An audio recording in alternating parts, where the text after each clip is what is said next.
I had a look at weather forecast last night and I saw that the wind, which has been blowing from the south and the southwest the last few days and giving me a helping hand, is due to switch around to blowing from the north at the weekend, which will do the opposite. And there's quite a demanding road coming up from that I'm going up to the north coast, a lot of hills and stuff.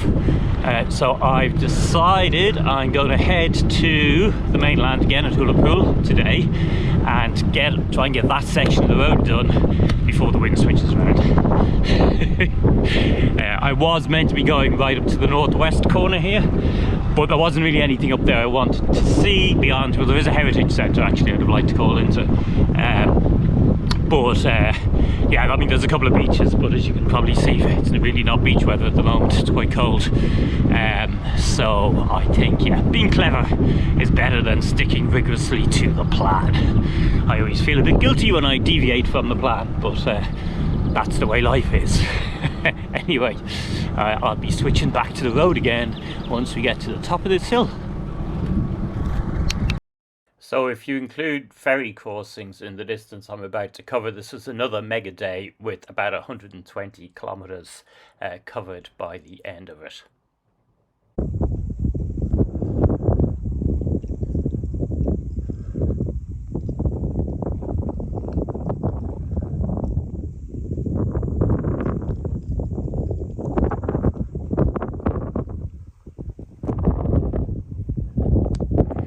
So I'm cycling from Callanish to Stonaway, and there's a bog road. In fact, I think it might even be called that in Gaelic. I couldn't fully translate it, but I wouldn't be surprised if the translation is bog road, that runs parallel to the main road, which is over there basically. So I decided to take that, and it's pretty good. It's pretty. There's lots of threatening cloud in the distance. What could be light showers, but I'm hoping it stays away from me. So the road I'm crossing here is in fact called the Pentland Road, and it pretty much runs straight across the island from Callanish to Stonaway. Pretty light traffic, so actually I would recommend it as a route if you are coming that way.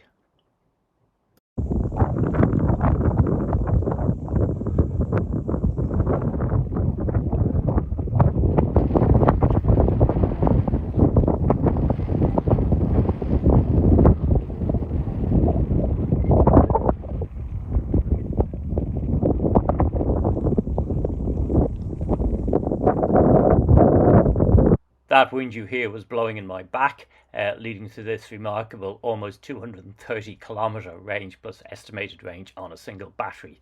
Quite something. But anyway, made it to Stonaway, got on the boat, got yet another one of those Callanish meals, a healthy breakfast in this case, and off I went to Ullapool, which we got into in the early evening, I think around 5 o'clock.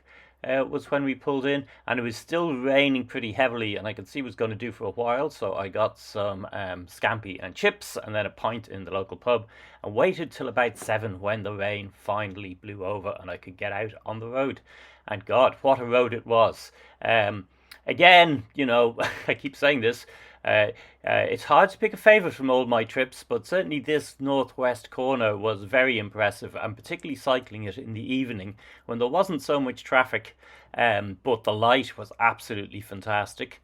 I knew there was a storm coming. I knew it was going to come probably at some point the following day, but right now I was just trying to make as much distance as I could up towards the north to get up there before that wind swung around, because these were some pretty ferocious hills and I really didn't fancy trying to do them in pouring rain with the wind blowing down on me from the north.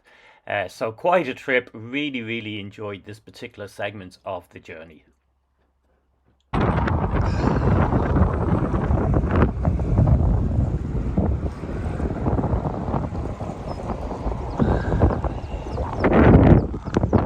So I'm on the NC500 coming out of Ullapool. It's about 7:30 in the evening. There's very little traffic. I just passed out the first about 5 minutes. It's warm, it is windy, but it's absolutely stunning.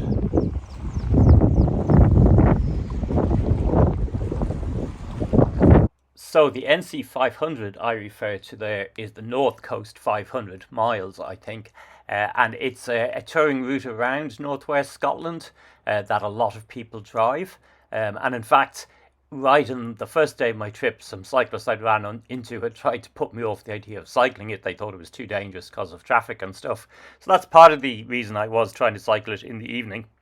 And when the traffic indeed was very light, but I was passed by a couple of cars that must have been doing 120 to 150, so I can see where the concern arises. But yeah, absolutely stunning. And I think really with cycling, because the pace you move through the countryside when you're cycling enables you to kind of absorb all that scenery.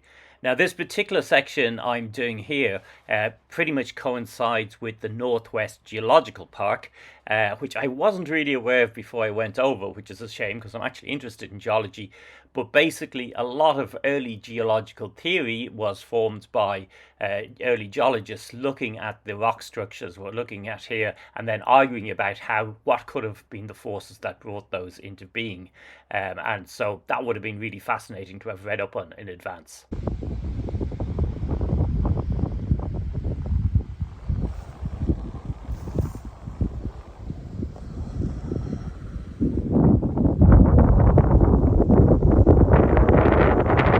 I wire camped in the public car park that's at the back of the Inchnadamph Hotel. I think it's used by hill walkers. That was grand. I tried to book into the hotel actually, but they'd no availability at such short notice. But actually, it was a grand wee camping spot. So, a very basic clothesline. One of these at each end. Bit of shock cord, so you can stretch it between lots of different things. It doesn't need to be an exact length.